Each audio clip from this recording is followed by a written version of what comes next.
Hello everyone, Shawn Carey with Migration Productions, and welcome to Exploring the Natural World. Today we're going to take a look at the birds of Tanzania. It's going to be a trip with two of my photographer friends, Christopher Ciccone and Mike Milicia. As you know, I was there in 2017 and 2019 if you've watched any of my past videos.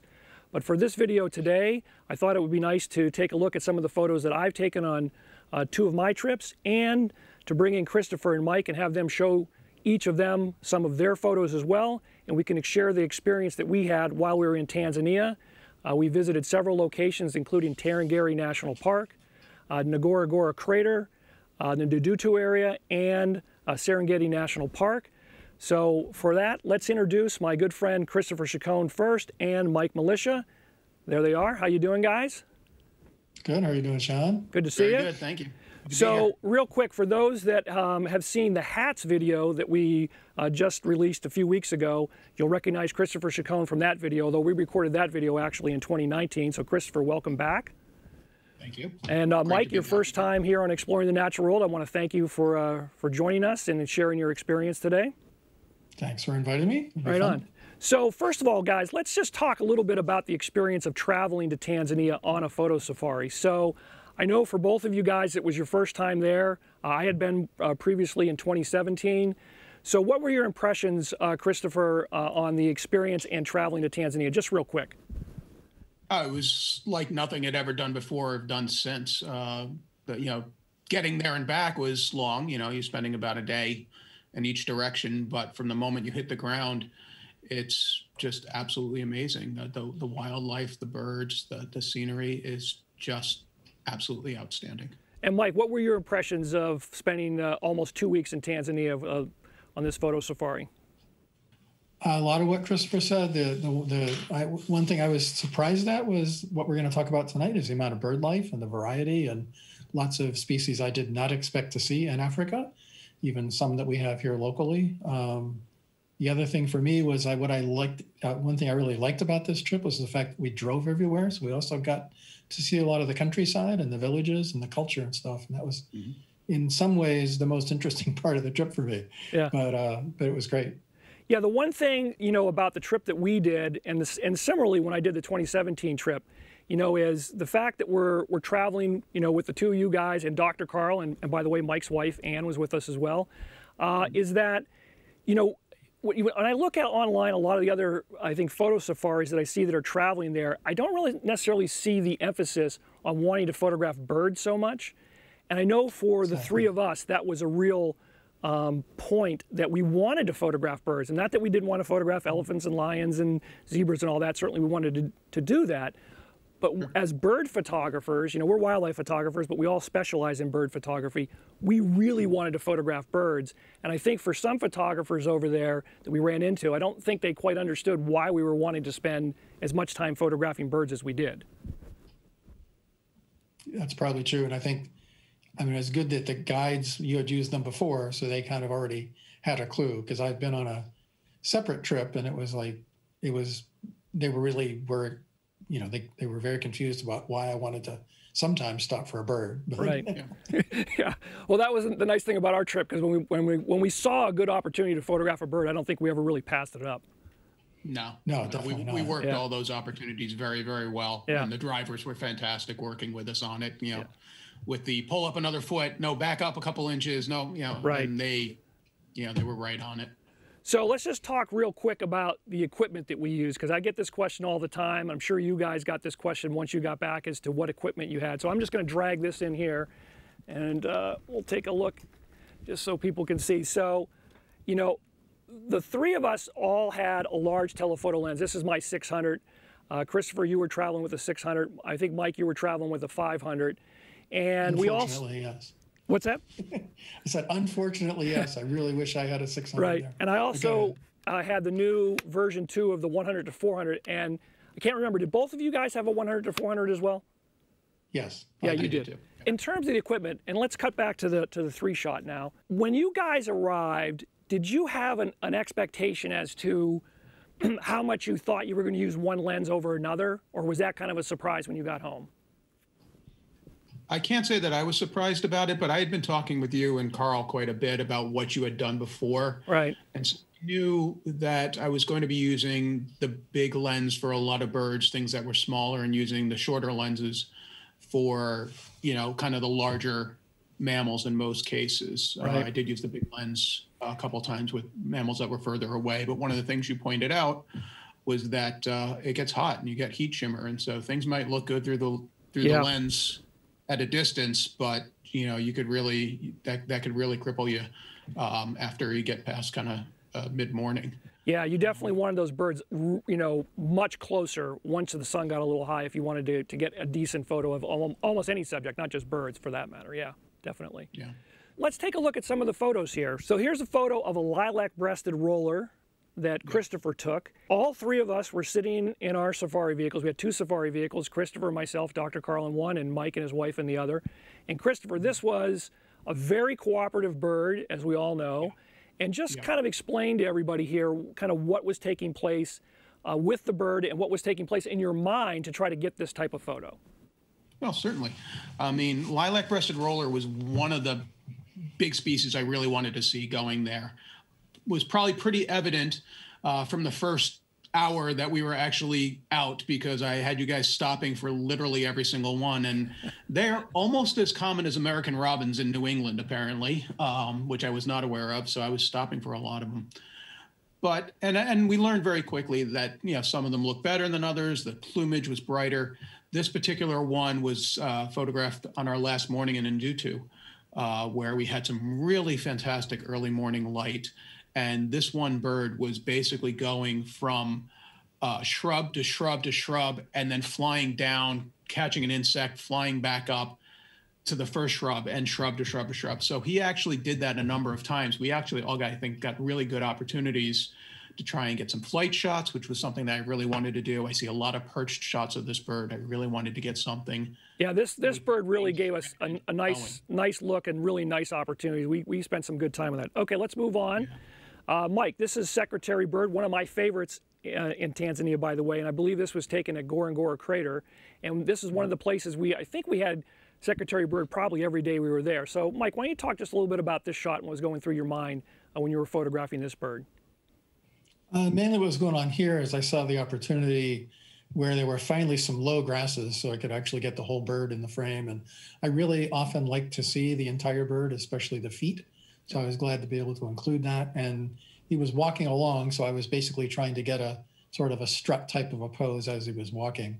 So that was kind of the idea. Unfortunately, he was kind of up on a rise, so even though I'm shooting from the vehicle, it looks more like eye level, which was great too. Yeah, let me just point that out. So that's one of the things I think people really need to understand is, 99% of the shooting we did was really from the vehicle, right? I mean, you're in these national parks for the most part. I mean, Ndutu is not a national park, but regardless, you're still in the vehicle shooting.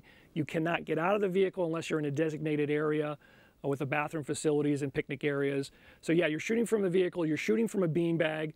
For us as wildlife photographers, we had our own row in the vehicle we were in, and we had beanbags for either side of the vehicle. So Nasari Safaris supplied us with the beanbags, so we had two beanbags for each photographer. It worked out really well.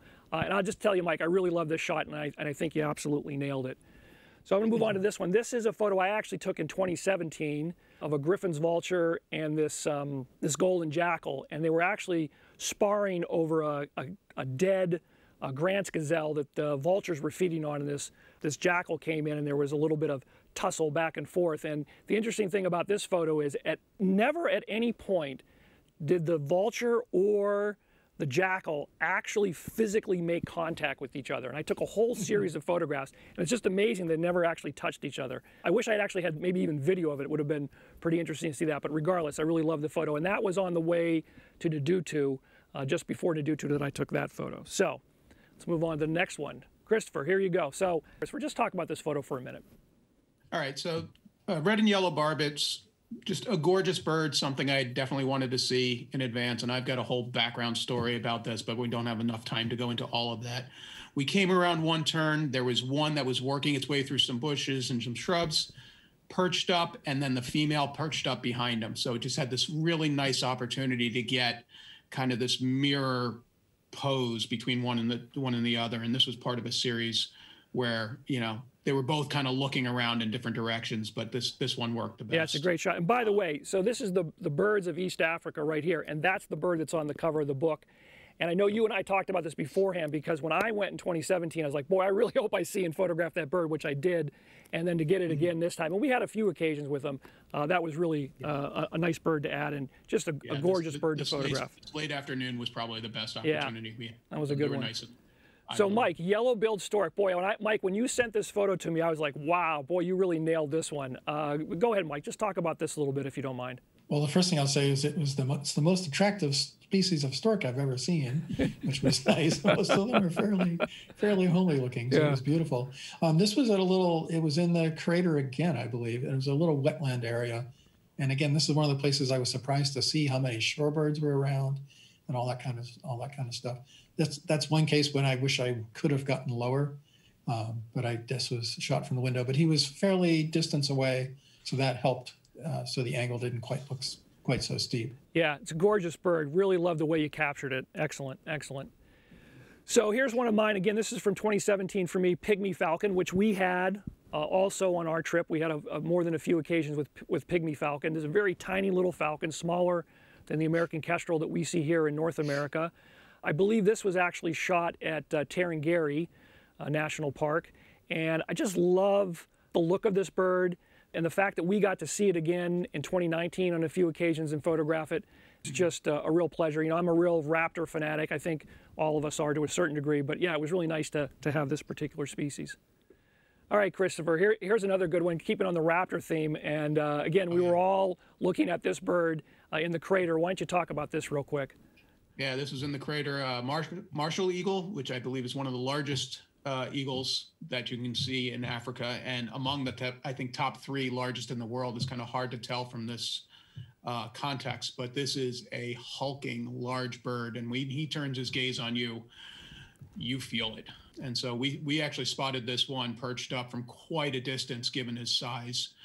We were able to get the vehicle in and around to kind of get some shots off at him.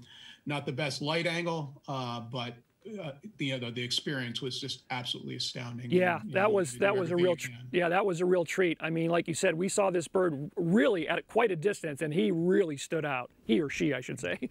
Yeah, spectacular. At least a mile away when we first spotted him. Yeah, definitely. Very nice, very nice.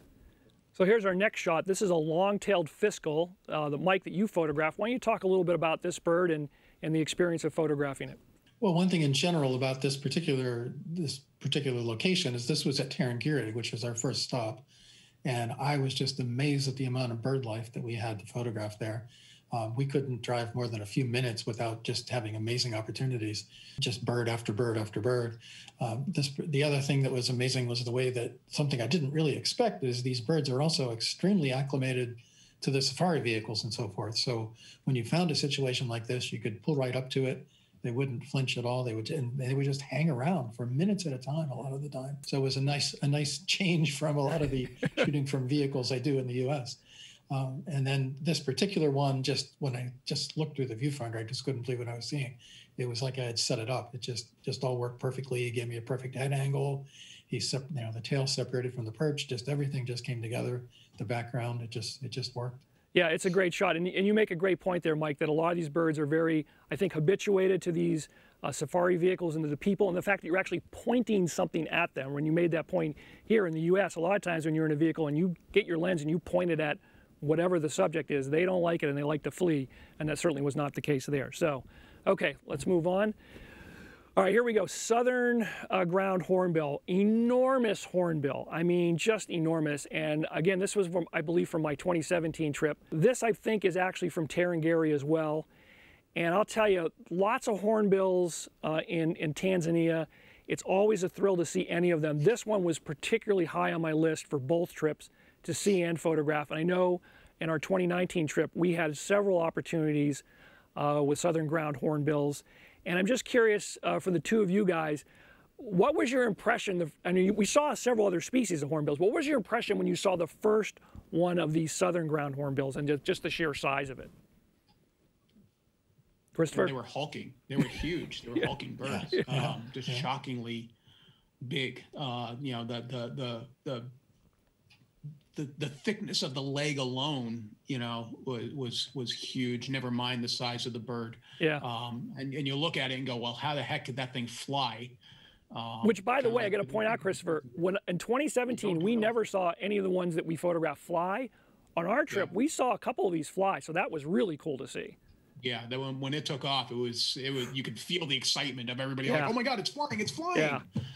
It was something. Yeah, really enormous bird. Okay, let's move on. Christopher, you're up. So, gray crowned crane, another just spectacular bird, beautiful bird. I believe this is from Ngorongoro Crater. We had opportunities in several locations, but Ngorongoro Crater, I believe, was where we had our best opportunities with this species. Yeah, no doubt. In Ngorongoro Crater, we had several birds. We stopped for quite a long time. We got to work them for a while. This was shot from the window as opposed to being on top to try and get down a little lower. When I saw this one particular one, you know, everybody knows with the gray crown cranes, the big straw-colored fuzzy head with the red and the white pattern, but this soft gray going down the neck and then the feathers radiating out was just something I'd never noticed in any other bird before. So when we saw with this one, I was ripping off shots left and right just because I wanted to make sure I wanted to show that radiating feather pattern. Yeah, beautiful bird. You really captured this one very well, Christopher. Nicely done. Thank you. Mike, okay, bee eaters. We did have several species of bee eaters. These are little bee eaters, I believe. And Mike, I'll tell you, I don't remember having many opportunities, having two of them this close to be able to get this type of shot. And I think you really pulled this one off well. Why don't you talk about this real quick? Yeah, thanks. This was in the crater. This was actually at a point where you guys were behind us, and then you didn't quite come far enough, and we couldn't call you on the radio, unfortunately. But it was at the end of a dirt road, end of a dead-end road near a wetland, and there was just this. I think this is an adult and a juvenile, is my understanding, and they were just hanging out there. And these were actually quite far away for this shot. I also got, I mean, they were close enough. I got a full frame shot of, you know, just a portrait also. And that's also where there are a lot of songbirds around. I got a couple different songbirds, winding cisticola, and it was just a really great area. Just too bad I couldn't get you guys to come back. I remember catching up with you afterwards when you were saying, "Oh, I had this, I had that, I had the other thing." Where were we? Why did we miss this? I'm sure we were off photographing something else at that point. I'm sure. Yes, yeah, we pulled in and pulled out, and I think what happened was a couple minutes later, we got a little bit of rain. This was the one time we actually had to close the tops. Yep. So if and when I ever make it back, and I do have every intention of going back, I'm making sure that we're making that drive all the way around. Because you had a couple different types of you had a couple of different bee eaters, I think, here. Yeah, great. It was always nice to see bee eaters. What a spectacular bird. Yeah. All right, so Malachite Kingfisher. So this is from the hippo pool, again, from 2017 trip. And for me, it was really interesting to see this tiny, tiny kingfisher hanging out with these enormous hippos and some of the Cape buffalo that were there as well. And just a real juxtaposition when you had the two of them together. But this bird hung out around just for, I don't know, maybe 15 or 20 minutes, again, on the 2017 trip we were there. We never had it. Any other times we went back to the hippo pool that trip, and we didn't have. I don't think we don't think we had this species on our trip, did we? We had some other kingfishers. Don't get me wrong. I think I saw it briefly, but it was nothing photographable. Yeah. Anyways, just a spectacular bird. So there you have it. I think that's all our birds. Am I correct? Have we gone through all? Yeah. For what we submitted, not and by any means what we photographed. I mean, just choosing a couple to do this with you was a week-long exercise in picking and choosing and discarding, trying to figure out, you know, hey, what do I want to share? We could be on here all night showing photos of any number of birds that we photographed. So again, I want to thank you guys for taking part and sharing some of your photos with everybody on today's video. Folks, if you like this video, please hit the like button, subscribe so you don't miss any future videos here on Exploring the Natural World. And as always, remember, please help protect wildlife and help protect wild places. Cheers. Thanks again, guys. Thank you. See you.